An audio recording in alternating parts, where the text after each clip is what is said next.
også en det træ Nej, der. nej, nej. Pas på. Så. Spændende. Så kan vi sgu komme forbi.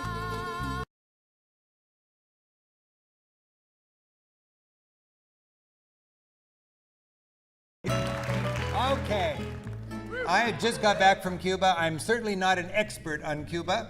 I go to Europe, that's my beat.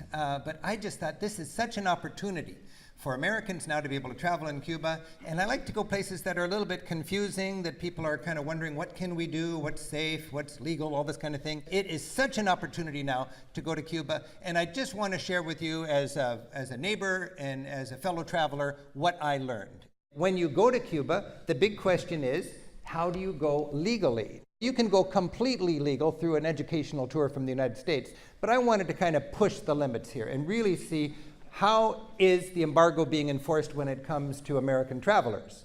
And you can go there now with a general license. And you need to get a general license, and that means you've got to declare one of 12 categories that qualifies you for a general license. You can be a professional visitor, you can go on religious reasons, you can go for family reasons, you can go for professional research. There's all different kinds of reasons you can go. I chose to go with professional research.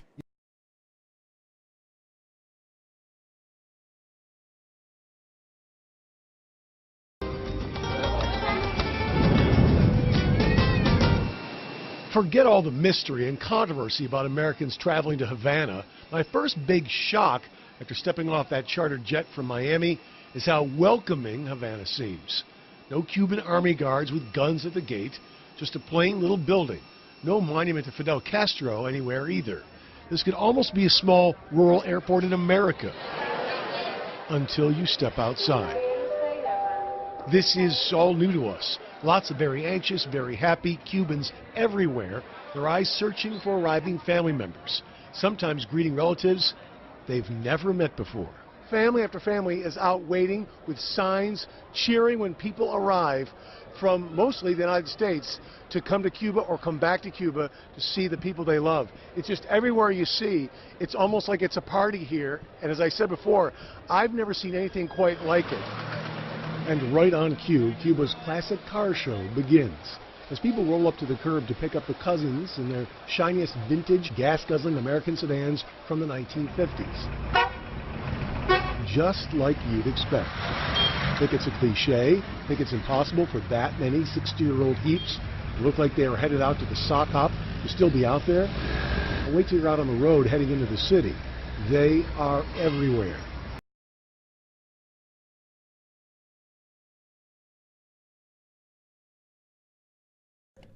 This is the best investment I can say. It cost $100 a day for me to hire a private guide in a country where people make about $50 a month.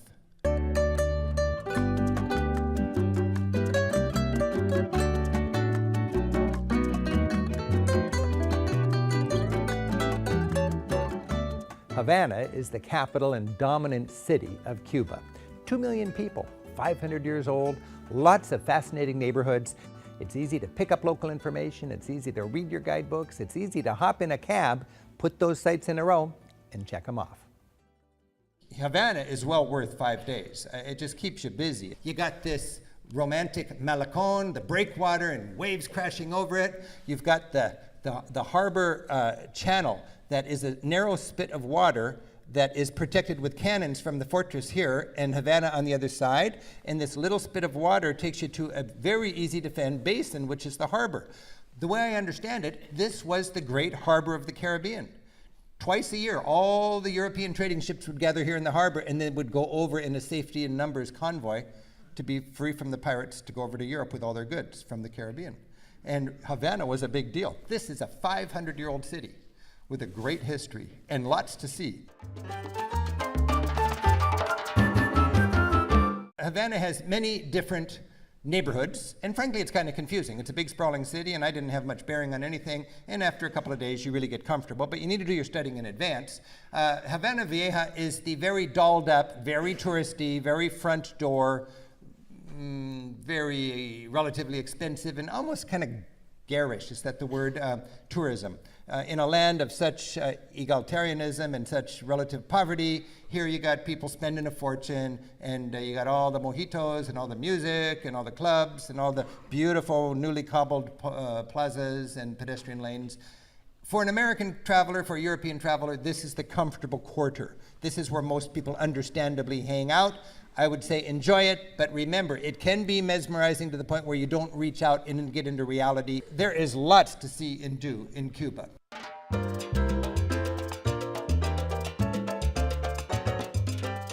In Havana, apart from all your conventional sightseeing and important museums and so on, the real beauty of the city is simply getting out there and experiencing that slice of life. Wander through the barrios, meet the people, enjoy the architecture, and remember, when you connect with the people in Havana, that's what gives you the most vivid memories. Cuba is that wonderful love of life in the streets. One of the big sights, surprising to me, was the cemetery. They've got the Christopher Columbus Cemetery, which is supposed to be the biggest cemetery in this hemisphere, and quite an amazing place to wander through. Well, one touristy lane called Hamal, and when you go there, you've got the dancers and the Cuban, Afro-Cuban culture going on. A huge market hall down in the harbor front was there to sell all sorts of simple art and souvenirs for tourists that are there. Very touristy, very fun, very easy. I liked it.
When you go to Cuba, one of the delights are these cars. You've got these classic American cars. Remember, the embargo kicked in about 1960.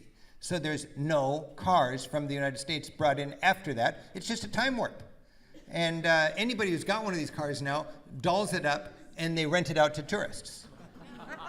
And everywhere you go, you've got guys with their old 1950s era Chevys, convertibles, wanting you to hop in.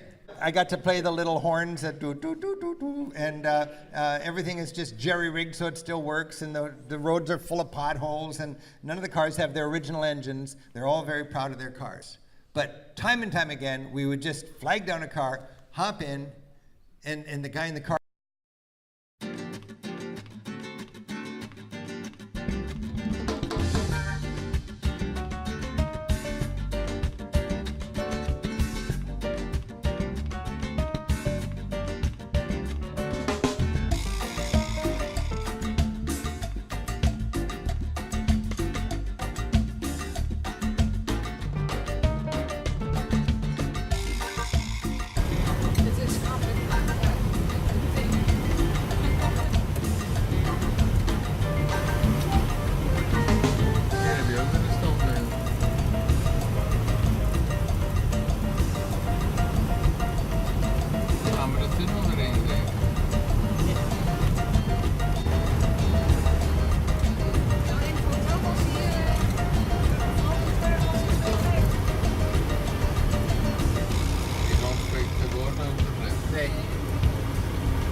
Ja, hier moest die bus gisteren ook om de boom. Ja.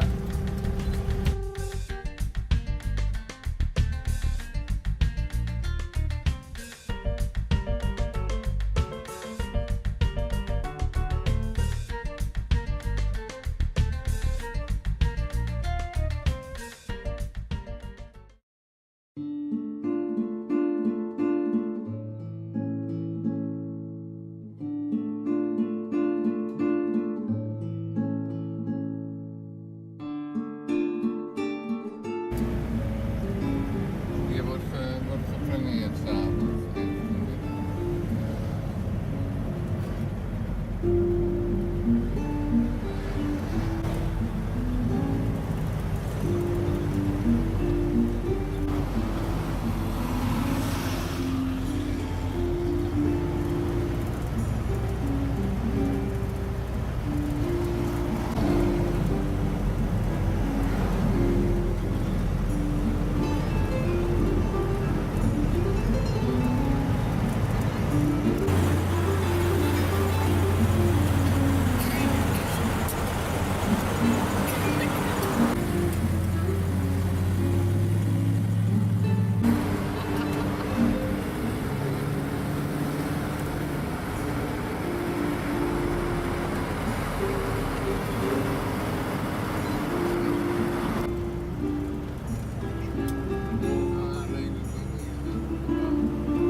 Taxis to get around. It's a big city. If you get into a big American classic car, this is a more aggressive guy, and he'll charge you $10 to $20 for a ride.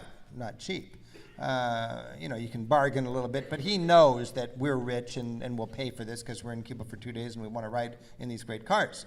If you want to get around without the aggressive cabbie, you just hop in one of these guys. And just when you get out of the seat, be careful the springs don't rip your pants. We could pack 4 of us into this and get around very cheap. And when you want to have a taxi that's just with you for 3 hours, these are the guys that are not going to rip you off. So if you're getting somewhere, flag them down, and you can do pretty well. We also just went on a whole montage of fun different ways to get around. They have bicycle, pedicabs that are just a lot of fun. They got these things called cocoa taxis, like a coconut on wheels. Local people never ride in these because they've seen too many of them just all tangled up in the roadside, after an accident. But it's a hoot for a tourist for a couple of times. They're just big enough to fit 3 big Western travelers in the back seat. And then you go for a little putt-putt ride around town, and that's just kind of fun. When that Malecon I told you about is the big breakwater, and whenever there's a chop, any kind of a surf, it's going to be splashing over that, and all of these precious old 1950s era cars don't want to be near the salt spray. In fact, they close the Malecon entirely, routinely, when there's any kind of waves, and then people have to go congesting all the inner, smaller lanes, and that must be a problem for Havana when it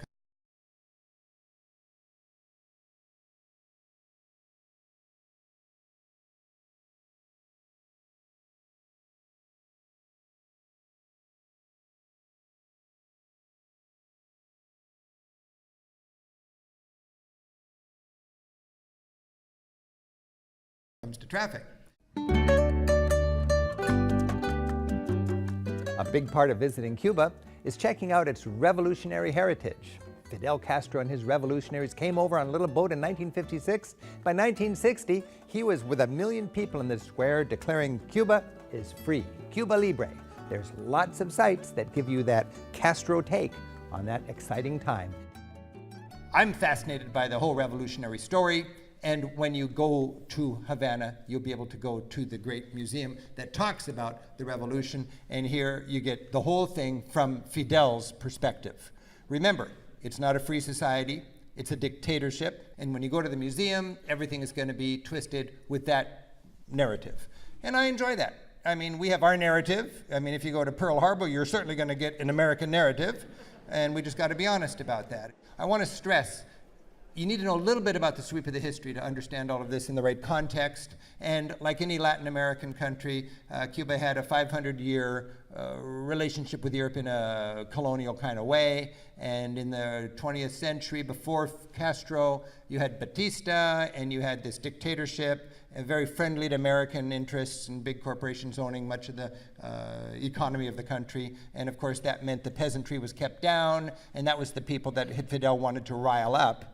And in 1956, Fidel came over in a boat like this. This is the famous Grandma boat. And these exiles that were in Mexico, 82 of them, came over, they landed, and they kind of said, let's go. And they managed to rise the people of Cuba up and overthrow their government. And by 1959, Castro was here talking on the Revolutionary Square to millions of people, having newly taken over the country.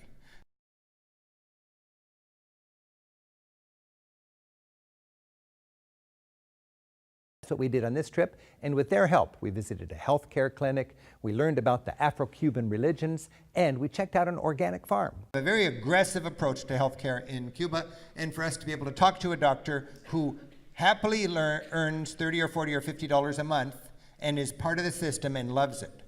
You know, it was quite interesting to hear her talking about this esprit de corps that they have in their revolutionary society. We also went with our guide to see a Santeria priest. Now, when you go to Cuba, remember there's a huge slave heritage there. And you have the indigenous population, you have the European conquistador kind of population, you got the American, and you got the slave, all mixed together. The slave culture is huge. And when the slaves come over, they bring with them their indigenous religions from Africa, and then they've got the imposed Christianity on them, and in good style, like many societies do, they mix it all together.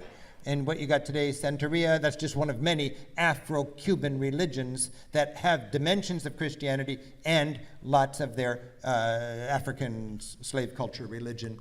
And with our guide, we met this priest, and they tried to explain to us all this voodoo, animistic, whatever kind of stuff that was really pretty far out to me. And then you splice in a few crucifixes. And you have a couple of revolutionaries and a great emancipator. Now, why would you have Abe Lincoln here? Well, Abe Lincoln was the great emancipator, and this is a slave society. So Lincoln would be a huge figure in this Afro-Cuban community.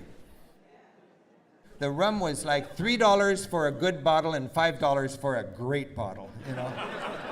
And I'm interested in drug policy reform and how are you guys dealing with marijuana, all this kind of stuff. And I was talking to my friends in Cuba about this, and they said, we don't really mess with marijuana. They didn't know anybody that smoked marijuana really, and it was just not an issue.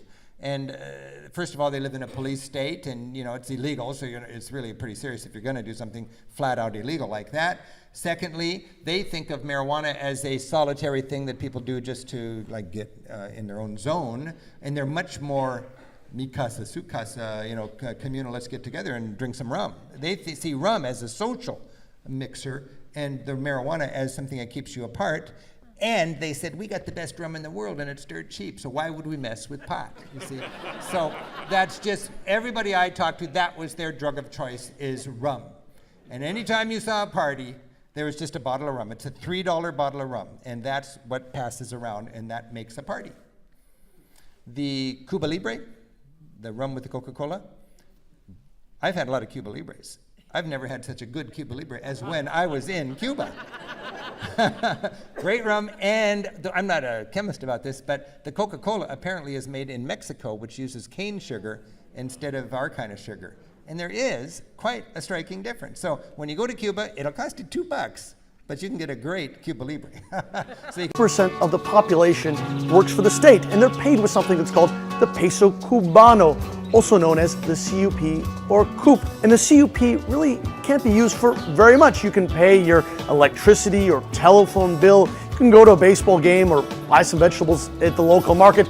But if you go into just about any Cuban store, you'll find that most of the products are imported, and until recently, only available in the other currency, the peso convertible, also known as the CUC or CUC, which is pegged to the dollar, so worth about 25 times more.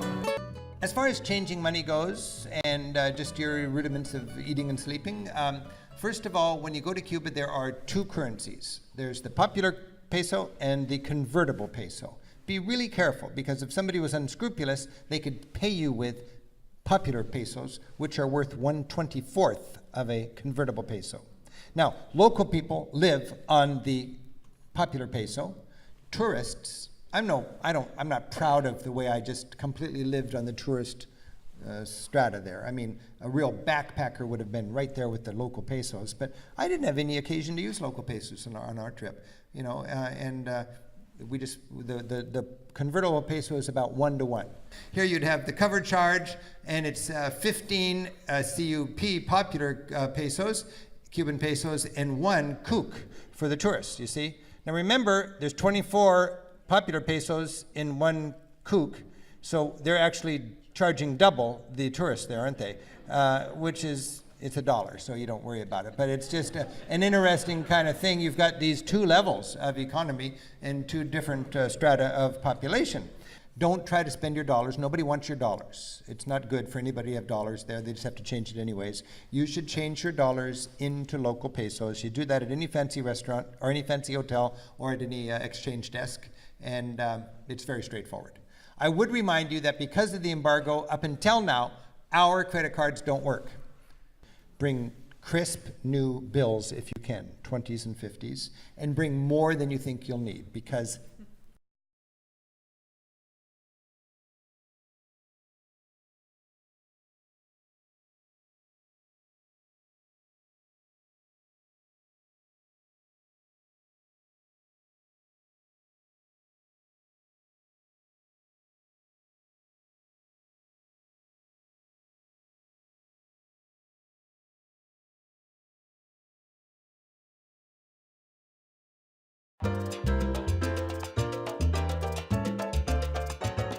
Traveling in Cuba presents some unique challenges. They've got their communist system and they're dealing with the American embargo, and that makes changing money, finding a good meal, and getting a roof over your head a little bit of a challenge. Want to remind you, they've got nowhere near the infrastructure to handle the demand of all the people are going to Cuba right now, and I'd say don't even try to find a hotel, stay in a private home, Casa Particular. we stayed in 4 bed and breakfasts over the course of our trip. Each one was wonderful. This is the funny thing about Cuba. You don't really know what is the reality until you go there, but you hear a vibe or a buzz from different people. Oh, don't even bother with hotels. That's absolutely right. The hotels are booked up. they're charging too much, and I don't know why you'd stay in a hotel. You've got these wonderful opportunities to help a local family by paying their price, which is probably a huge price, but it's half what you'd pay in a hotel. And it's a better experience, a far better experience, and you book it on Airbnb or something like that.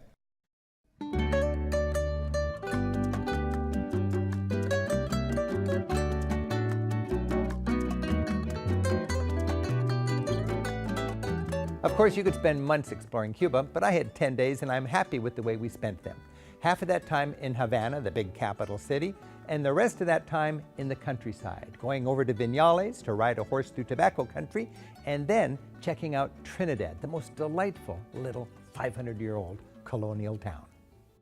When we got into Viñales, this is the bus coming in with all the people with their B&Bs, meeting people who have reservations or snaring people that don't have reservations. Almost every building in town is hired out to travelers. It's just sort of a beautiful backpacker scene. And a cool thing about these B&Bs is you get to know the host family. They're just all ready for you. I mean, it raises the stakes on how you're going to make your bed when you get home, I'll tell you. You got your swimming pool. They're thrilled to have you there, and they're even more thrilled if you'll have dinner with them. So they say, you know, for $6 each, we'll make you a nice dinner. Sure. And they're going to just go bend over backwards to make you a real feast, and you're up on their rooftops having a great home-cooked meal. And if you're lucky, you'll get a little frog that jumps into your soup bowl.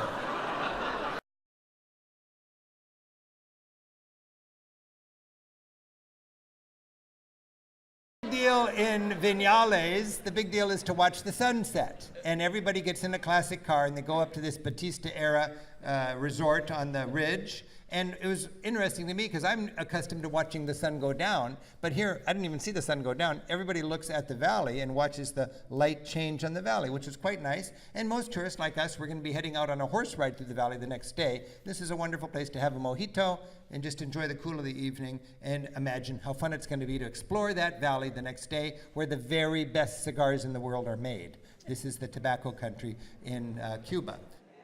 The next morning, we headed out to, this was something that all the tourists do, and they act like it's some big Stonehenge kind of thing. It's called the Dinosaur Wall. And I thought like it's going to be prehistoric. No, it's just some guy painted dinosaurs on the wall. So we saw that. Very nice. And then we went on our horse ride, and this was a highlight. You got to do it. Almost every tourist in Viñales is going on a horse ride, and you get you get to know your horse, and you always got a nice local guy that knows horses to make sure you're safe, and you're on your way, clip-clopping through the back lanes. And for me, what was interesting here, and I remember this kind of a déjà vu from my time in Nicaragua and El Salvador, you've got a whole economy going on off of the paved roads, off of the grid, where you've got farm communities and hamlets and little clinics and schools and shops and everything, where you can't get a car. It's just horses and rutted dirt roads. I thought it was fascinating, very peaceful and laid back, and a wonderful look at beautiful Cuban society. And the economy there is big time into the tobacco. And you visit a tobacco farm, and they take you into the house and show you why the leaves are so good and how it compares to others and how they maintain the quality. And then a highlight for me was they took us into this little pavilion, and this guy took the raw leaves and rolled the most beautiful, perfect cigar right before our very eyes that I had ever seen. And here's where I really thought, I wish I had my public television crew with me, because this could be great TV. This little moment alone would almost get me back to Cuba to make a show. But he rolled it, he sealed it with honey, and then he showed us how they put it in these organic little 20 packs, just like cigarettes, 20 in a bundle, and then we got to smoke it.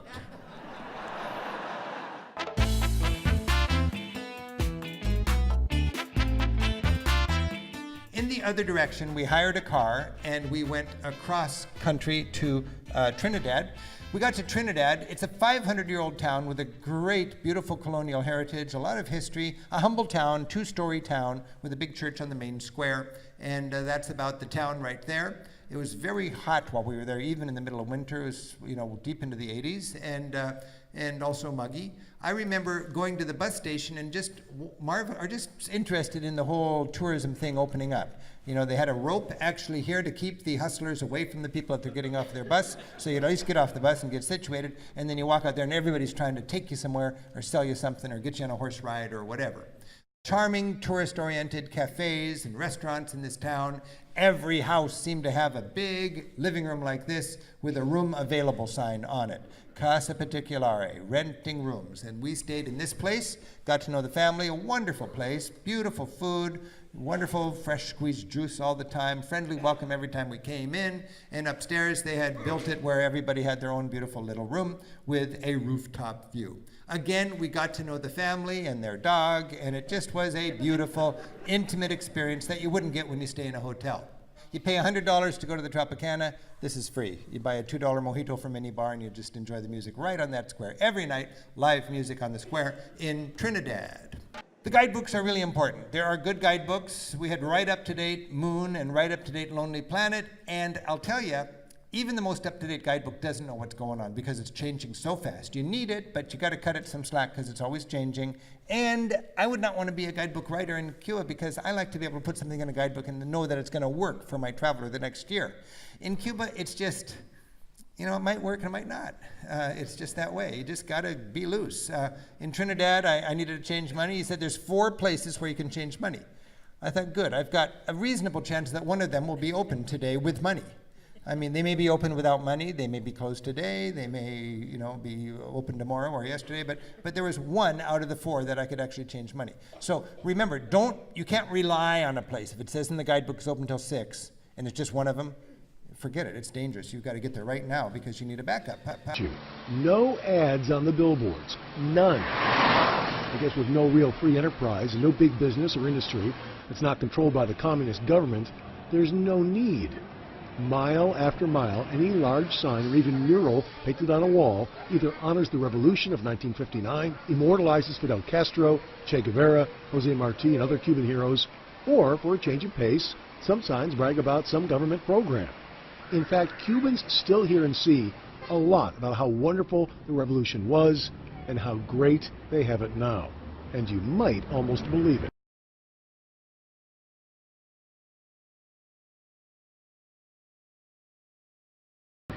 A government travel agent will be glad to book you a visit to one of Cuba's beach resorts. He'll probably send you there by tourist bus. It's in a completely different part of town from the one that Cubans use. There's no line to buy a ticket, but it's 25 times the local price. On the other hand, the waiting room is clean and spacious. The toilets have attendants who hand out toilet paper, and there are doilies on every chair. The furniture is overstuffed. A television keeps you entertained. And there's even a baggage handler to help you with your gear. And if everyone looks cool and comfortable, it's because the entire place is air-conditioned. But it gets even better. The bus seats all have clean white covers, and it's only half full. The driver is told to make frequent stops so that everyone can refresh themselves with cappuccinos.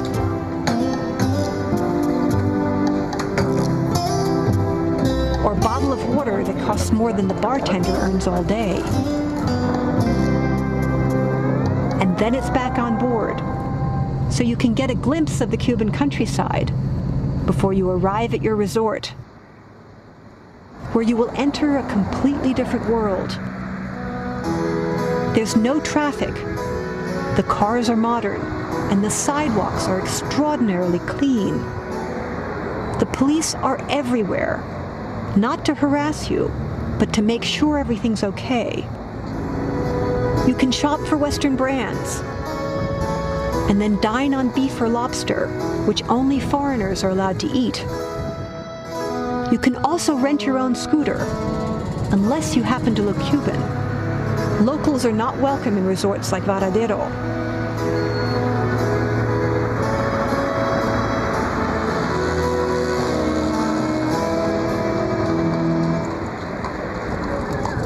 If you want a guided tour of the whole resort, several double-deckers do the circuit every half hour.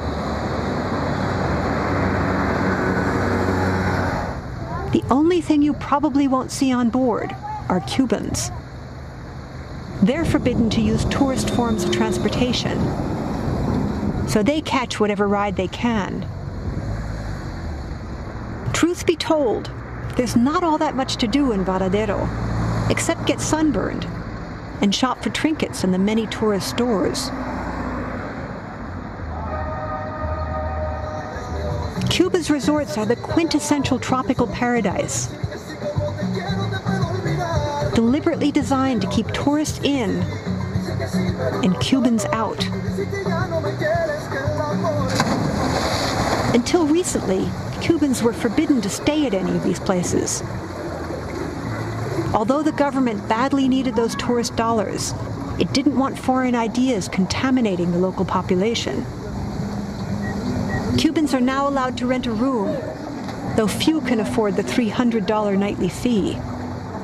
In fact, the only locals you get a glimpse of in Varadero are the bartenders and other service personnel. They have the best jobs on the island. A week's worth of tourist tips can earn them more than a doctor makes in an entire year. But they're also carefully vetted by the government for loyalty to the system, so you'll only ever hear the party line.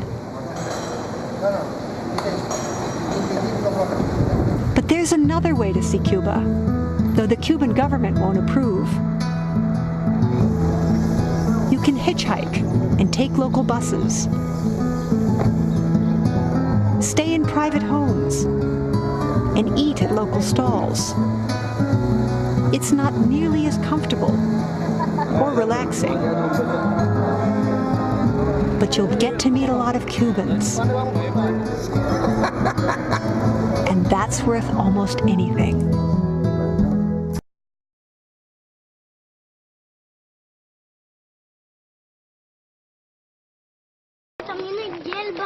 And as proud as the Cubans are of the revolution, that's not what they've immortalized and dramatized for tourists in Havana.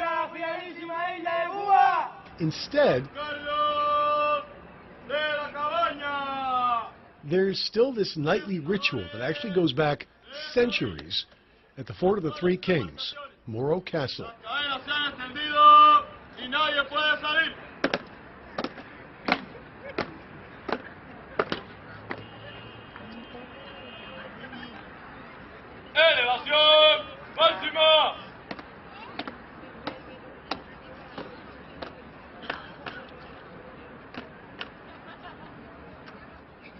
You want history, America? Construction of this fort was started about 30 years before the Pilgrims landed at Plymouth Rock. The Morro overlooks the harbor channel across from Old Havana and was erected to spot raiding pirate ships and stop them with cannon fire.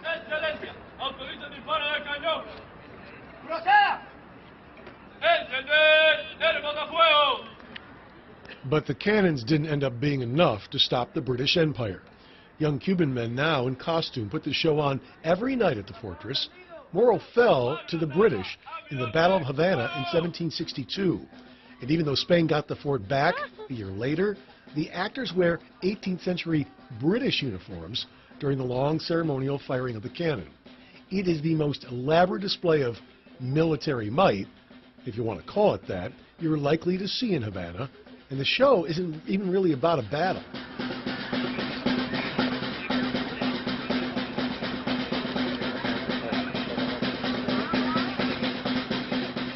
The cannon was fired at 9 o'clock every night to tell people to get inside the city walls because the gates were about to be closed.